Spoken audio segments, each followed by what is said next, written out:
Hi, everyone. Welcome to the Barnes & Noble Book Club event.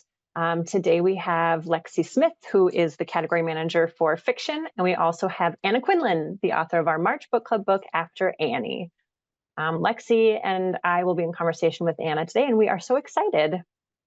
So Lexie, I know why I love this book, and we have talked about it in the office, but why did you choose this for book club? What did you love about it? So I chose After Annie for book club because while it deals with a heavy topic, it remains one of the most life-affirming novels I've read in recent memory.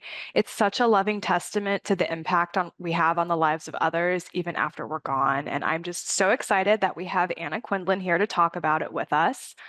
Just a reminder to everyone here, there are going to be spoilers in this conversation. So if you do not want to be spoiled, if you haven't finished the book, this will be posted to our YouTube channel, and I recommend that you come back and watch it. For the rest of you, we're happy to take questions that involve spoilers, and we're going to talk about all things After Annie. I wanted to give a quick introduction to Anna Quindlen, our author. She's a novelist and journalist whose work has appeared on fiction, nonfiction, and self-help bestseller lists. She's the author of many novels, including One True Thing, Rise and Shine, and Still Life with Breadcrumbs. Her memoir, Lots of Candles, Plenty of Cake, was a #1 New York Times bestseller, and she won the Pulitzer Prize during her time as a columnist for the New York Times. We're thrilled to have her today to discuss her latest novel, After Annie. So, going off on the whole spoiler alert thing, this book deals with a difficult subject, the death of a young mother. Anna, can you talk a little bit about what sparked you to write this novel? I think you summed it up when you talked about why you chose the book. And by the way, thank you so much. Needless to say, everybody at Random House, which has always been my publisher, was quite excited when Barnes and Noble chose After Annie as its book club selection. But I think the point that you made about the enduring effect we have on people after we die, um, it is very powerful, and it really is the major theme to me of this novel. I don't think it is a spoiler to tell anybody who's even opened the book that Annie Brown dies in the first sentence. But my goal, and I think I succeeded with this, at least readers all over the country have told me I did, was to make her the most alive person in the book. I think that she is so there, so vibrant, so with you every step of the way, that it reminds you that the people we love live on inside of us after they're gone. Speaking of the beginning of the novel, you start it with just one heck of an opening line, which is Annie Brown died right before dinner. Did you always know that this was how the novel was going to start? Yes. Um, I mean, it it wasn't even a question, with me. I had that first scene, pretty much in my mind, the scene where she feels like she has a terrible headache and asks her husband to get her some Advil, only it's much, much worse than a headache, and her falling to the floor while she's dishing out dinner to the kids, and it just seemed to me that that kind of a declarative sentence was the way to open this scene and open the book. Many, many readers, while I've been on book tour, have asked me if I didn't think that was chancy. And given how many have asked me that, maybe I should have thought it was chancy. But I didn't. I just knew that this was going to be a book about the year after this woman died and what a profound effect she had had on everyone who knew her. That's fantastic. One of the things I wanted to go back to that you mentioned is that, Annie was the most alive character in this book. And sort of going along with that is one of the things that I really loved, particularly about the first chapter of the book, is that it's only after Annie dies that you begin to weave in these details about her and her family. And they're so specific. Annie's no shoes in the house rule and her mother-in-law's comments about that. the fact that her husband buys her slippers instead of the locket she asks for Christmas. Can you talk about how you use these kinds of details to draw us in as readers and flesh out the family and the characters? How is that all part of your process? I really love a book that I can live in. I don't want to read a novel where I'm keenly aware of the writer tap dancing. Oh, look at me, look at me, look at my metaphors, look at my similes. I almost want to go into another world when I'm reading. I sit down in the chair, I open the book, and, a half an hour later, I look up and think, oh, there's my kitchen. There's my living room. Those are the kind of books I love to read, and those are the kind of books I try to write. And I think that the way a reader comes to that sense of immersion in the story, in the characters, in the scene, is by those kind of telling details.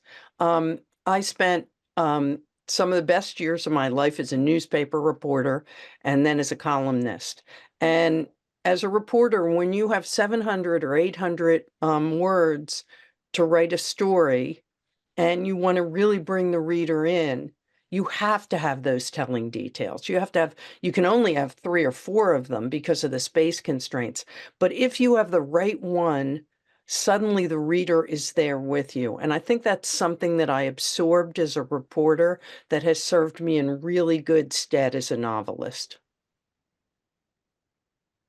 Thank you. I'll drop in with one.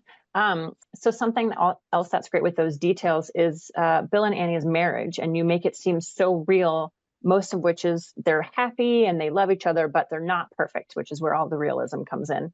And it was very refreshing. Can you tell us a bit about what it was like to write about a good but imperfect marriage? Well, it actually was great because I liked them both so much. I was a little worried when I decided to divvy up the novel in the way I did. I walked into it originally thinking that it would be told in the first person by Annie and Bill's 13-year-old daughter, Allie, who is a main character in the book. And I got not very far at all when I realized that telling a complicated emotional story through the viewpoint of a 13-year-old girl had really serious limitations. I just wasn't going to be able to show or cover what I wanted to. And I decided instead to have the viewpoints be that of Allie, Bill Brown, Annie's husband, and Anne Marie, her best friend. And I was a little concerned about the Bill part because most of the protagonists in my novels, this is my 10th, have been female. And for obvious reasons, I find the emotional lives of women more accessible in some ways than those of men. Just as I might add, almost all of my male counterparts find the emotional lives of women inaccessible. Anyhow, Bill was such a good egg. I liked him so much that it turned out I didn't really have a whole lot of trouble with him. I knew the way the situation was going to play with him. I knew that he's a good guy, but he was insensible of how much of his life was carried by his wife. And he realizes that, kaboom, when she's suddenly not there anymore. And, the kid's shoes don't fit anymore and there isn't any milk in the fridge. So that interplay between the two of them, between Annie, who has a little bit of an edge to her, and Bill, who loves her so much and is so happy with her, that came pretty easily just because both of them were so clear and so sharp to me. Was it fun to write about a man in a way that you haven't before? It was satisfying. The most fun, I've been very, very influenced by the work of Charles Dickens. I started reading Dickens when I was way too young to understand what he was doing, but I just kept at it. And one of the things that I learned from Dickens is that secondary characters are where the fun is. So, it's fine to read about David Copperfield and it's fine to read about Oliver Twist, but really the ones that you remember are Uriah Heep and Miss Havisham. And the Miss Havisham equivalent in this novel is, of course, Bill's mother, Dora Brown. And that was really fun because someone said to me, she has no redeeming characteristics. And I went, yes, yes, hacha. And she makes such a good foil to Annie because Annie's patient, patient, patient, and then Dora tests her patience one step too far, and that's when the fireworks start. And that was really interesting and satisfying. I don't mean to say that I made her into a caricature, because I think there are women like her who just grow up dissatisfied. And one of the things that I thought was really interesting that occurred to me over time is that one of the reasons that Bill is so happy with Annie is because for the first time in his life, he's seen up close and personal a woman who really loves being a mother and really loves being with her kids. And that's not something that he grew up with, and it makes him value her even more, and of course, miss her even more when the time comes. I think the use of multiple perspectives in the book was so interesting. And I think the perspective that Allyson and I have spoken the most about is your inclusion of Anne Marie's point of view. It was really special to both of us. We both sort of feel that when talking about grief, the grief of friends is often overlooked.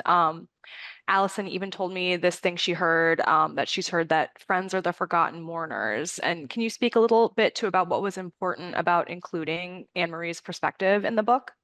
Well, first of all, I think her best friend is critical in the lives of most women. I mean, I've heard that from readers over and over again, but I knew it from long experience because I do have a best friend. And I I found one of the single most heartbreaking moments in the book early on is when Anne Marie realizes that she's not going to be listed among the survivors in the obituary. And, we all know the survivors in an obituary are blood family members. But she feels as much a sister to Annie as anybody could be, even more so. And the loss for her is particular, and I won't say more than anybody else's, because of course Allie has lost her mother, which is an indescribable loss. But as Anne Marie goes on with the rest of her life, um, which by the end of the novel has taken a turn which makes me very happy, um, she'll have other friends. She might even have another best friend, but she'll never have a friend like that because they've been together since they were 6 years old. They're like those Russian nesting dolls. You take them apart. There's one inside another.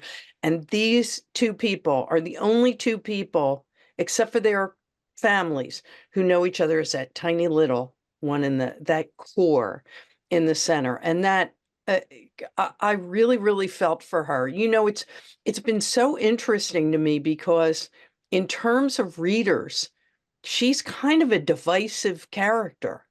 Some people on tour who have read the book have said to me, "Oh, I couldn't stand Anne Marie." I know, right? That is This so woman shocking. said this to me, and I was like, "What?" But she found her too prickly, too all about herself. The moment where she talks about how once the children came along, she realized that she got pushed down the ladder of care behind the children. And well, how could she expect anything different? And I thought, no, it's not like that. It's not that she didn't understand why it happened, but a lot of times we understand things that still cause us pain. And then other people would say to me, "Oh, she's my favorite character in the book. Nobody else compares to her." I got universal readings on Bill. I got universal readings on Allie. I got universal readings on Annie, thank God, because if anybody had told me they didn't like Annie, I don't know what I would have done. But I got very, very all over the map readings on Anne Marie, which really surprised me because I love her. I think it's safe to say that Barnes& and Noble is Team Anne Marie also. Okay. I loved the way that you wrote about Annie and Anne Marie's friendship. It was so nuanced. And what I really loved was sort of towards the later part of the book, Anne Marie is coming to terms with a lot of things, and she realizes that she and Annie didn't want the same things. She sort of thought that they did, and then realizes, oh no, Annie always wanted the life that she had. Um, did this happen naturally when writing their friendship? Did you know that that was sort of going to be the difference in their friendship, or as you wrote these two characters, is that something that revealed itself to you? There's a line near the end of the book where Anne Marie says she realized that this was a friendship between two people, one of whom wanted to be special and the other of whom didn't care. And it's not so much that's the life Annie has is the life she wanted. It's that Annie's a person who wants what she has, that she's satisfied with what she has, even though, she wishes she owned her own house and she wishes she had a bigger kitchen and she wishes they had more money and so on and so forth.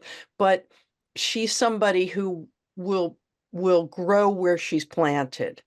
And Anne Marie is somebody who's always had this faint sense of dissatisfaction about her. And to some extent, that's why they balance each other. That Annie can say to her, chill out, calm down, everything's cool. And that Anne Marie sort of, jabs Annie a little bit, and Annie says, yeah, whatever, that they dream together.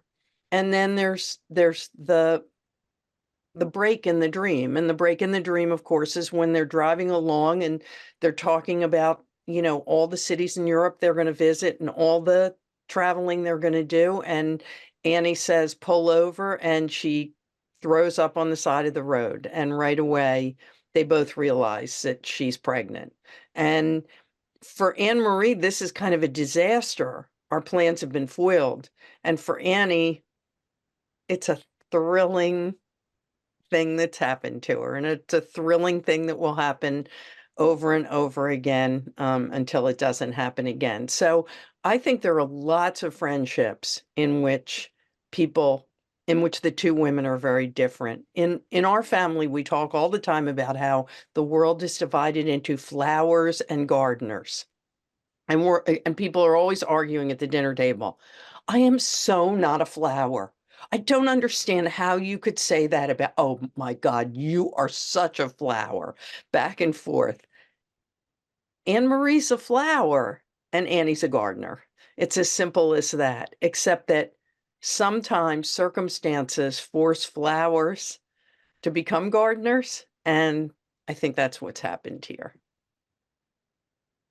I couldn't agree more. You even kind of see it in Anne Marie's relationship with Allie, how that grows and changed. One of the things that I thought was really interesting that you did is early on in the book, there's a mention of how Anne Marie sort of feels that Allie is jealous of her lifelong friendship with her mother. And then later in the book, you also talk about how Anne Marie sort of moves down the ladder after each successive child, and Allie was the first to sort of bump her down the ladder.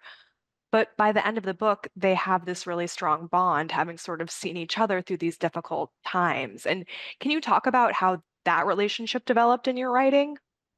Well, it seemed clear to me that Anne Marie, with Annie's voice in her head, would try to do right by the family, even by Bill, who she's never been persuaded by. It's not that she thinks he's a bad guy, he's just not enough as far as she's concerned. And of course, there's that line in the book that says, no man ever likes his wife's best friend.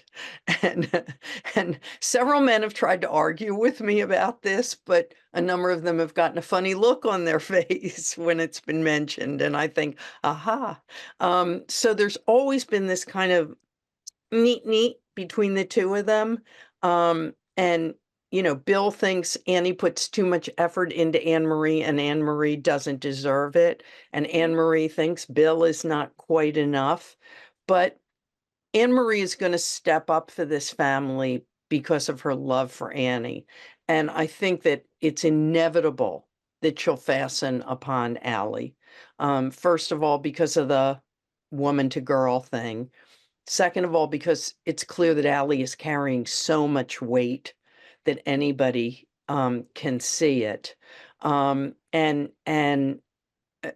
think that she's going to try to do the right thing by Allie, and Allie's seeing her in a different light now that she doesn't have to share her mother with her. I think when you're a kid, anything that takes time away from your mother, you have a quiet resentment about. I think there were long stretches of time when my own children did not look as kindly upon the New York Times as they might have done, or even my best friend.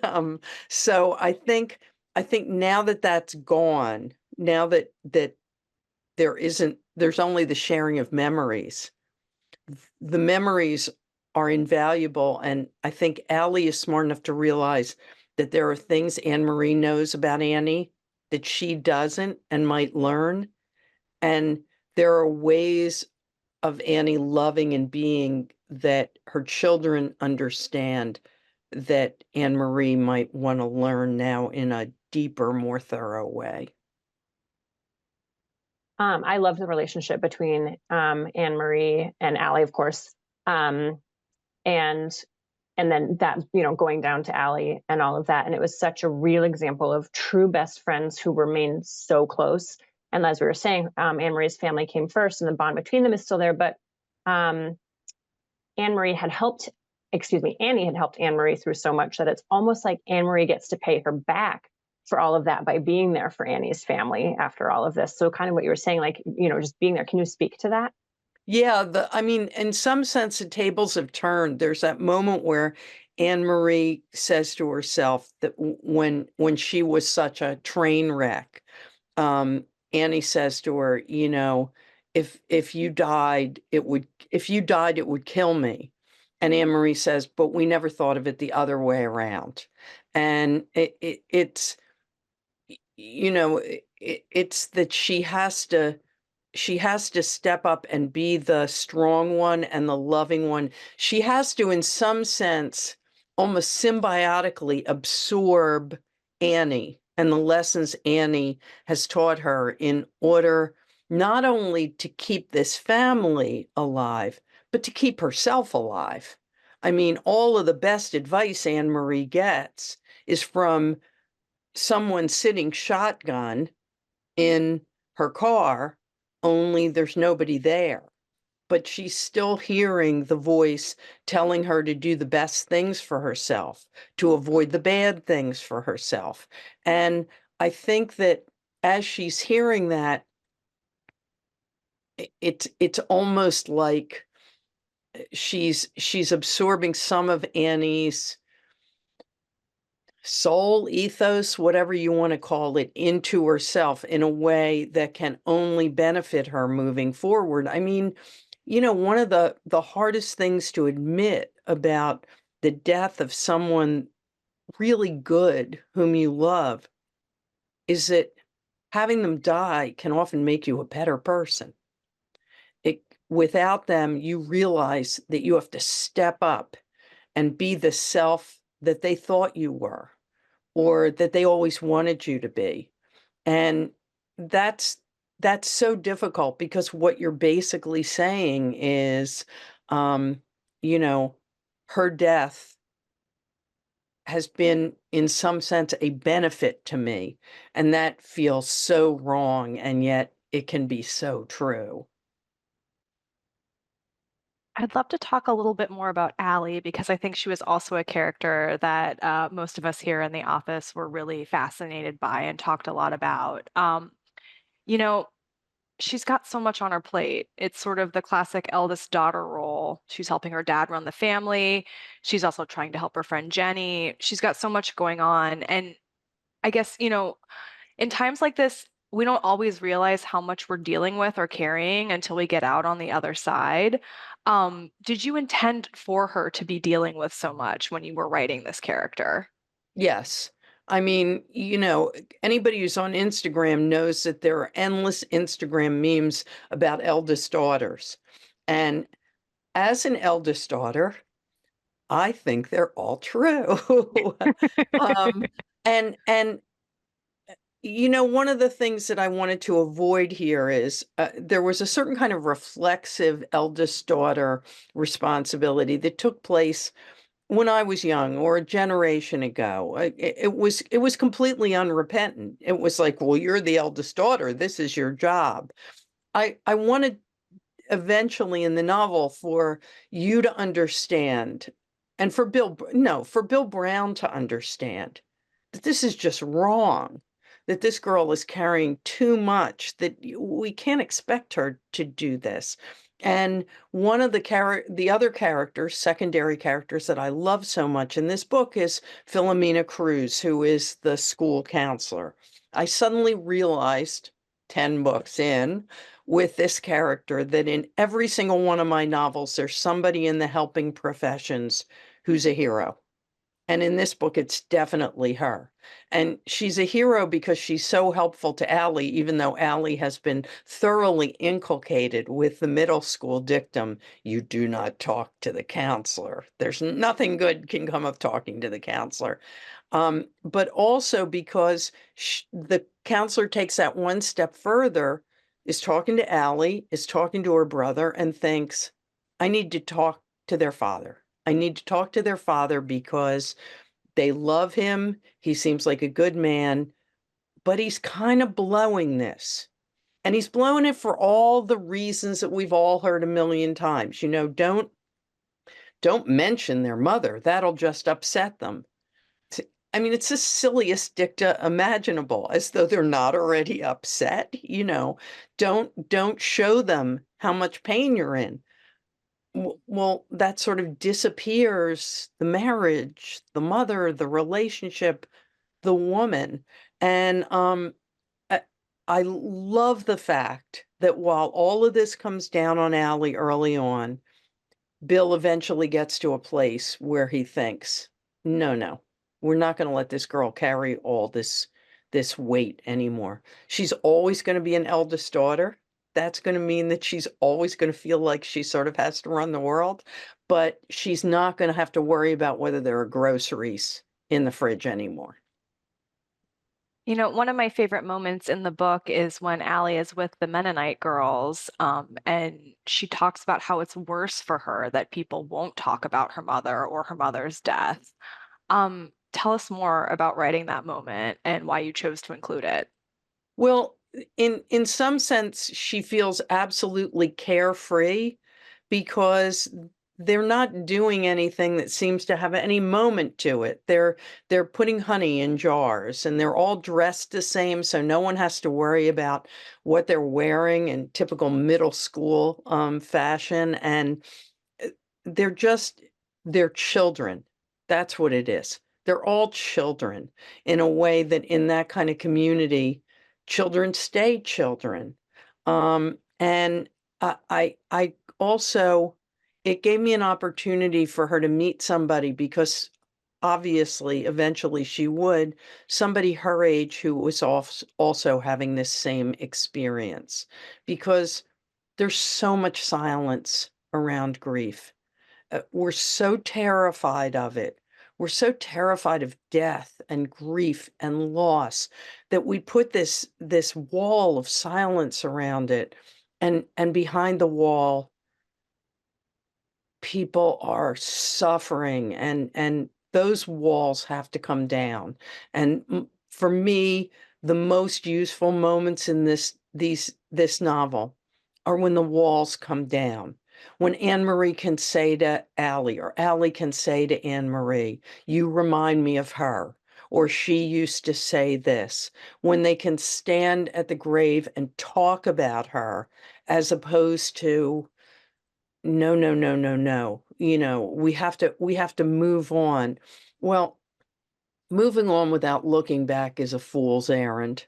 And I think the best people in this book understand that. It's not until the end of the book that you really feel like you get a grasp over who Annie Brown was. What is it like to write a character solely through other people's remembrances of her? It's actually kind of great because you get a kind of a 360 view. It's a little like that old saw about the blind man and the elephant, one who's feeling the tail, one who's feeling the trunk. I mean, the Annie that Anne Marie knows is in many ways just like the one that Allie knows and that Bill knows, but in many ways quite different. Each of them have different ways of seeing her, of having been with her, of hearing from her. And so that gives you the opportunity to really give you a complete view of a person in a way that you don't often get to do in a novel. And I really appreciated that.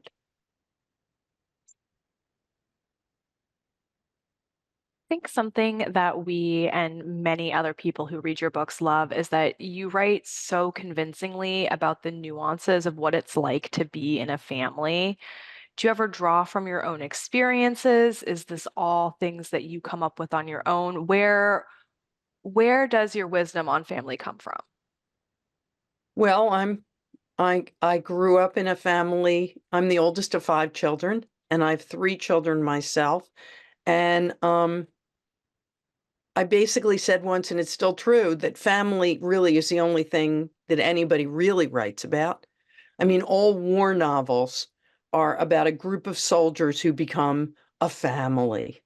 And, most love stories are about either people creating a family or destroying a family. In Anna Karenina, a little bit of both. So I sort of more self-consciously write about actual families, but I think sort of all literature is looking at that family model. And I think everything that winds up in my novels has been, I won't say has been a part of my life, but has been part of my observation over my lifetime, and then sort of gets put into a Cuisinart and turned into something with little pieces of things I've seen, but reconfigured in a different form. Just looking through a few of the questions here in the chat. And I think something that a lot of us are wondering is, Annie's mother herself is sort of missing from the story. She's in California. She doesn't come back to Mourne. Um, and yet Annie seemed like she was so emotionally attuned to the people around her. Um, can you talk a little bit about why you think Annie was that way, given the what seems like lack of it from her own mother? I don't think it's so much lack of it from her own mother, because I think that there's a sense that when she was a little girl, Annie's childhood was fairly standard issue, but not unhappy. But there's that moment where the parents' marriage come apart, and the father goes one way and the mother goes another way and withdraws. And I thought a lot about that because I used to have the absolute perception that to be a good mother, you had to have been a good mother. But I have now lived long enough to have met many women who are excellent mothers who weren't mothered very well themselves. And so this didn't give me the pause it might have when I was working on my first or second novels. I think Annie is just one of those people, and I think most of us have known them, who's kind of like a great babe. She's just kind of, she gets up in the morning and thinks, "Ha-cha, another day." And I've known people like that. Sometimes I am people like that. And I just like the idea of describing somebody like that without making her a Pollyanna. You know, you always worry about, oh, is she too good to be true? Or, is she always upbeat? And I like to think it's a nuanced portrait of somebody who basically finds a glass half full all the time, but is perfectly happy to notice from time to time that half of that glass is empty as well. Sort of going along with that, one thing I also wanted to ask about is that, after someone passes away, people, when they talk about the person, if they talk about the person, it's often only the good things about that person. Right. And I really feel like we got a full picture of Annie. How in your writing did you ensure that that happened? Because it's happening in their memories and not in what they're saying most of the time. Although by the end, they're able to overtly say things about her.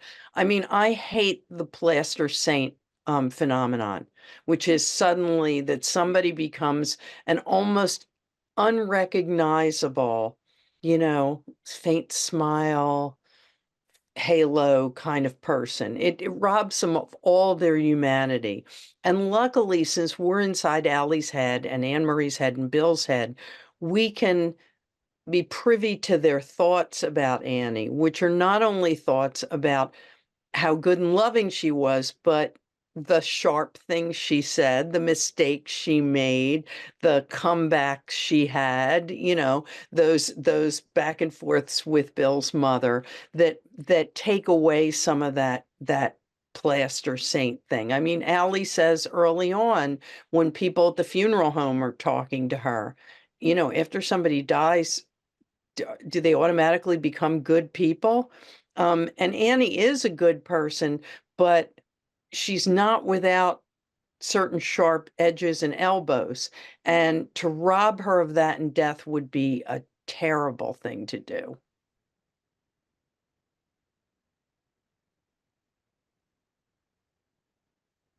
I do have a couple more questions and then one from the chat. So the book is set in the first year of Annie's passing, and it's such a true look at what grief is like. And when you're that first year, when you're just kind of numb, how were you able to speak to that first year so well? I thought you painted a, dare I say, gorgeous picture, if you can call it gorgeous. Well, I mean, I'm 71 years old now, and the only thing that I really hate about getting older, I don't care about gray hair. Um, my knees could be better, but they're still carrying me. But I'm of an age where your friends start to die. And more of what I think of as my personal earth gets eroded. And so I've lived through a lot of first years after somebody I knew and loved had died. And one of the things about them is, and I was discussing this with a friend of mine whose husband died several years ago. The first year is all usually about grief. It's really sharp edged, The problem is that after the first year, our mourning habits are such that we expect, well, she hasn't really gotten over it, has she? No, she is never going to get over it. Why would you think you would get over it? And so grief becomes loss. And sometimes we feel like grief gets a little better. It's not as sharp in month 6 as it was in month 3.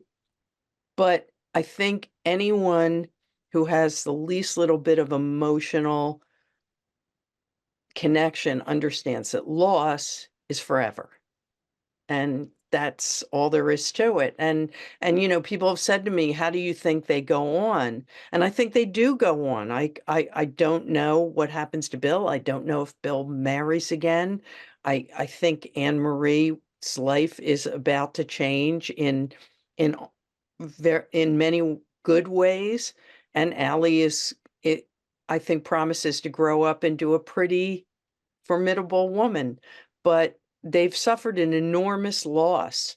And the only thing that's managed to hold them together during this time is remembering just how fantastic Annie was and how much she loved them. Thank you very much. A lot of the comments in the chat are that a lot of people have also had loss, and are feeling grief, and they thank you for writing such a wonderful book about it and example of it. So that's a lot of the comments in the chat. So thank you for that. Well, I really appreciate that. I mean, one woman came up to me at an event and told me that her mother had just died 3 weeks before. And I said, don't read this book now. And she said, I already did, and I found it helpful. And that really just sort of got to me and, made me feel like I'd earned my place on the planet for at least a couple more weeks. Yeah, that's like the best compliment. Well, we are a bookstore, of course. This is a book club. So one of the questions I have to ask is, what have you read recently that you can recommend, or what's some of your favorite books?